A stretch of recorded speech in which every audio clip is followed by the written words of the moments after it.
Hi everybody, this is your कोटरेला। आप लोग कैसे हो?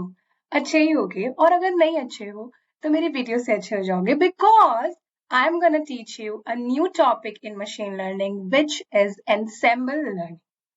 सो आपने मेरी पुरानी वीडियोस में मशीन लर्निंग की बहुत सारी एल्गोरिथम्स देखे होंगे, लाइक एसवीएम, डिसीजन ट्री, और may be KNN, naive Bayes classifier, regression algorithms, बहुत सारे हमने पढ़े हैं। अब हम कुछ और पढ़ने जा रहे हैं, which is a new thing, but it is still related to those classifiers or those machine learning algorithms. So before moving ahead, I would highly request you to go back and watch those videos, और फिर इस video पे आना, तब ज्यादा अच्छे से समझ में आएगा। और वो वीडियोस आपको मेरी ML की प्लेलिस्ट में मिल जाएगी, ठीक है? So let's get started with ensemble learning. So in this video, I'm going to teach you a little introduction with a basic example to make you understand better. And then we will study about ensemble learning क्या होता है। तो अब मेरी बात ध्यान से सुनो। देखो, हम इसको समझने के लिए एक बहुत सिंपल सा एग्जाम्पल लेते हैं, which is a simple doctor example.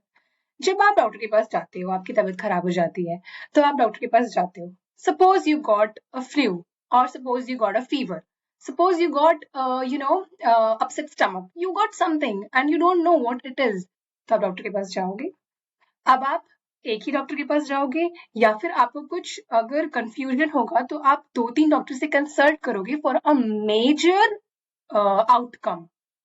तो कभी कभी जब हमें बहुत सीरियस कंडीशन हो जाती है तो हम 2-3 डॉक्टर से कंसल्ट करते हैं before going into a very major situation, like maybe अगर आपको ऑपरेशन करना है, या मे बी आपको कुछ सीवियर करवाना है, फॉर एग्जाम्पल स्कैन या MRI, तो आप एक डॉक्टर से तो कंसल्ट करके नहीं विश्वास करोगे। Of course we are Indians, तो हम क्या करेंगे, 2-3 डॉक्टर्स के पास जाएंगे। तो देखते हैं क्या होता है। जब आपको कुछ प्रॉब्लम होती है, फीवर, कफ, बॉडी, बहुत सारी चीजें हो रही हैं। अब ये जो डेटा है, that is a training data.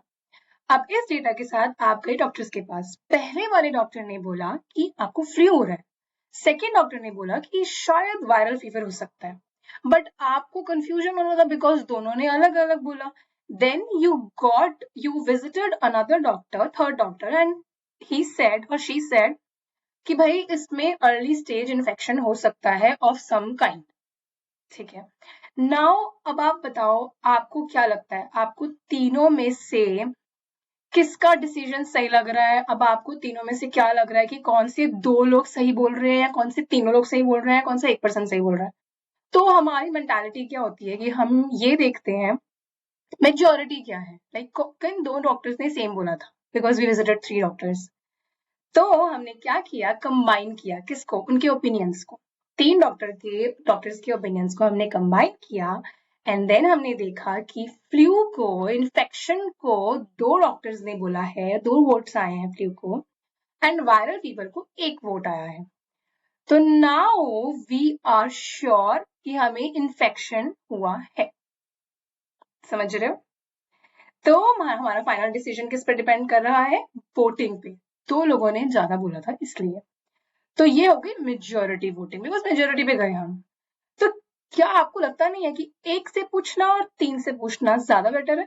तो अब हमारा डायग्नोसिस जो है ना, मोर रिलायबल है, instead of asking 1 doctor, okay. क्योंकि फ्लू जो है वो किसी इन्फेक्शन से होता है, and that infection and flu both the same things were told by 2 doctors, तो हमने उस पर विश्वास कर लिया। तो now our diagnosis is more reliable, और अब हम इसके साथ जाएंगे। This is called combined opinions, combined result. 1 पे भरोसा नहीं करा, 3 में से 2 पे कर लिया, तो शांति मिल गई मन को, ठीक है। So you got a more reliable diagnosis. अब देखो अब क्या होता है, हमारे डॉक्टर वाले एग्जाम्पल में I am gonna take 3-4 algorithms now, like logistic regression ले लिया, SVM ले लिया, डिसीजन ट्री ले लिया, और KNN ले लिया, फॉर दैट मैटर, कोई भी ले लिया आपने, या फिर आपने न्यूरल नेटवर्क ले लिया, एनीथिंग यू टेक। तो आप कोई भी एल्गोरिदम ले लो। अब वो जो एल्गोरिदम है ना, वो डॉक्टर है, या फिर आप कह लो कि वो जो डॉक्टर है ना, वो एल्गोरिदम्स है जो आपके आउटकम बताएंगे, जो आपको आउटपुट बताएंगे। So what if we combine these algorithms now to take the outcome, to take the result? So that is what is ensemble learning. Ensemble मतलब उन्हें कंबाइन कर दो. तो मेरे पास ट्रेनिंग डेटा है. ट्रेनिंग डेटा को मैंने दिया इंडिविजुअल मॉडल्स को. मॉडल्स क्या होते हैं? वो क्लासिफायर्स जो मॉडल ट्रेनिंग डेटा पे ट्रेन हो गए हैं. अब कौन कौन थे? डिसीजन ट्री ले लिया, एक एसवीएम ले लिया या न्यूरल नेटवर्क ले लिया. इन तीनों ने अलग अलग प्रेडिक्शन किया और तीनों के प्रेडिक्शन को मैंने कंबाइन कर लिया. ठीक है. फाइनल प्रेडिक्शन इन तीनों के प्रेडिक्शंस पे डिपेंड कर रहा है. इन दोनों ने यस बोला तो मैं इन दोनों का यस मान लूंगी, इसने नो बोला तो मैं इसको छोड़ दूंगी. या फिर कोई भी टेक्निक आप यूज कर रहे हो. एनसेम्बल की काफी टेक्निक्स होती हैं. So this is what ensemble learning is. The model, the final prediction is going to be learned from different individual models or different individual classifiers, not on a single. Because अगर मैं सिर्फ decision tree बनाऊंगी तो मेरा prediction, मेरा outcome is going to be dependent on only one classifier, which is decision tree. But अब मैं एक पे डिपेंडेंट नहीं हूं, तीन पे डिपेंडेंट हूं. तीनों में से जो भी दो कह देंगे यस, तो मैं दो आउटपुट को, फाइनल आउटपुट को यस मान लूंगी या कोई और आउटपुट मान लूंगी. समझ रहे हो? I'll give you an example later जब हम इसके टाइप्स पढ़ेंगे, so don't worry. इस बात को समझ गए ना? ठीक है. अब इसमें आपको क्या लगता है, एरर ज्यादा होगा या कम होगा? ऑफ कोर्स एरर कम होगा, क्योंकि अब इंडिविजुअल डॉक्टर नहीं दे रहा है आउटपुट. रिपोर्ट इंडिविजुअल डॉक्टर नहीं दे रहा है. अब रिपोर्ट जो है वो तीनों पर डिपेंडेंट है. अगर एक में गलती हुई होगी कहीं पर भी तो जरूरी नहीं कि तीनों में गलती हो जाए. वेरी लिटिल चांसेस कि तीनों में ही गलती हो गई. ऐसा तो नहीं होगा ना. दो में तो कहीं ना कहीं दो लोग तो सही बताएंगे, तो एरर कहीं हद तक रिड्यूस हो जाते हैं. सेकेंड चीज, आपकी एक्यूरेसी बढ़ रही है ना. आपको विश्वास ज्यादा किस पे है? जो दो लोगों ने बताया, तो एक्यूरेसी थोड़ी इंप्रूव होती है. Okay. Now more robust results, more robust models, आप इन पे ज्यादा डिपेंड कर सकते हो. इनका जो आउटपुट है वो मोर एक्यूरेट है. These are more robust in any other conditions. कोई भी कंडीशन आप इन पे डाल दो, ये आपका आउटपुट सही देगा. ये जो फाइनल प्रेडिक्शन आएगा एनसेम्बल क्लासिफायर का, वो आउटपुट मोर रॉबस्ट होगा. मतलब किसी भी कंडीशन पे आप इस मॉडल को रन कर लो, आउटपुट सही ही आएगा. Okay. So this is what ensemble learning is. अब आपको जो है पूछी जाएगी डेफिनेशन. तो डेफिनेशन क्या बताओगे? So let's come to the definition part. So definition क्या है एनसेम्बल लर्निंग की?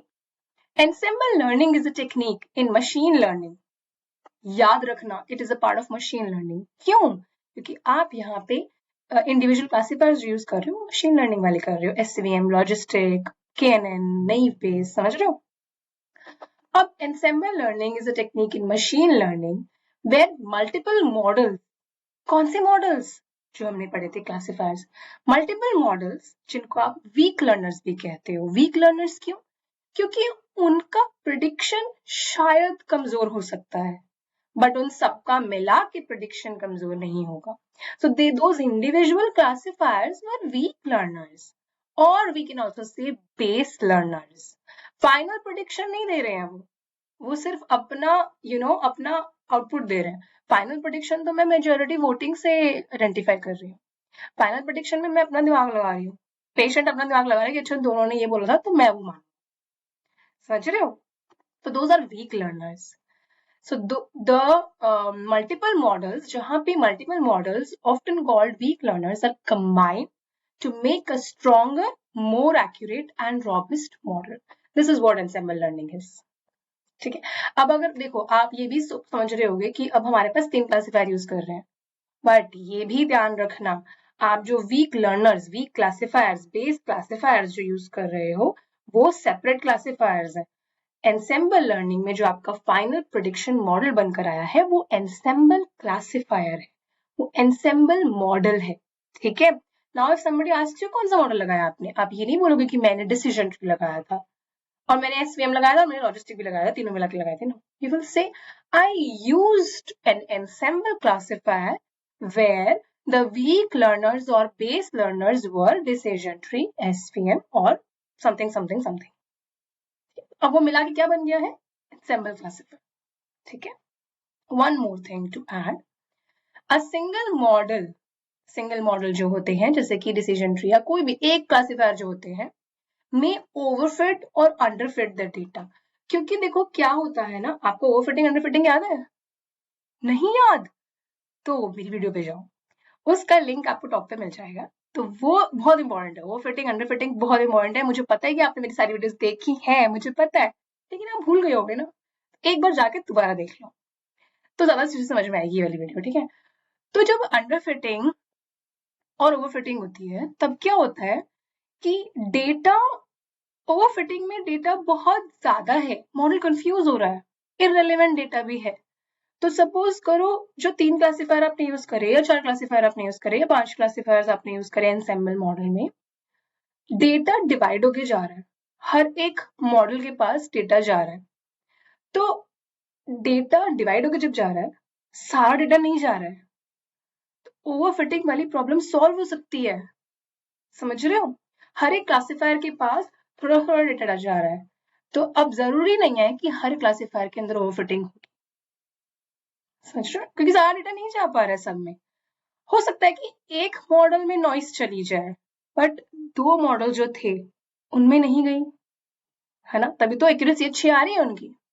And same with underfittings. Underfitting में क्या होता है कि डेटा कम है, तो अब क्या हो रहा है कि आप बहुत सारे क्लासिफायर्स यूज कर रहे हो, एक मॉडल ने वो फीचर आइडेंटिफाई नहीं कर पाया, एक मॉडल वो कॉम्प्लेक्सिटी नहीं आइडेंटिफाई कर पाया डेटा सेट में से, लेकिन दूसरे मॉडल ने कर लिया ना, तीसरे मॉडल ने कर लिया ना।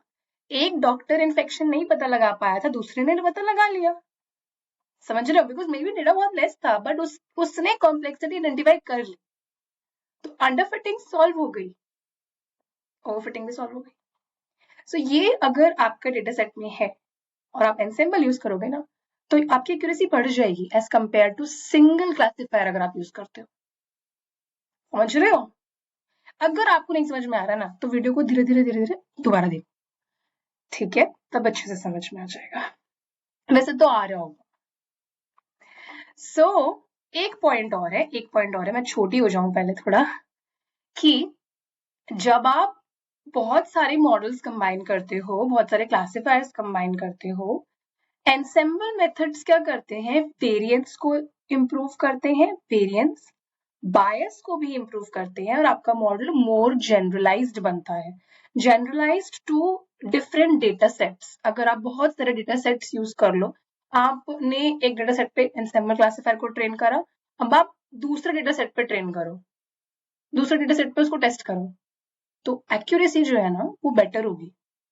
एक्यूरेसी अफेक्ट नहीं होगी डेटा सेट्स से, जनरलाइज्ड बन रहा है वो मॉडल, ठीक है? तो वेरिएंस बायस इंप्रूव होता है और जनरलाइज होता है। वेरिएंस बायस भी मैंने एक्सप्लेन किया हुआ है वीडियो में, टॉप पर लिंक आ गया होगा, चाहिए, ठीक है? So this was ensemble learning. Thank you so much for watching my video. I hope आपको समझ में आ गया होगा, और अगर नहीं समझ में आया है तो go back and watch the video again, because हम धीरे धीरे ही समझते हैं, I totally understand that. Okay, if you have any queries, any issues, and any problem in understanding any concept or in finding out the material, or in you want some videos, you want some topics that I should share with you, that I should make videos on, आप मुझे बता सकते हो, ठीक है? Write in the comment section, share my video, and जो भी आपके मन में आए ना, you can write it in the comment section. I am totally there to help you. Okay, and share my videos यार, ठीक है? So bye bye, take care. This is your Coderella. I'm always available for you. Bye.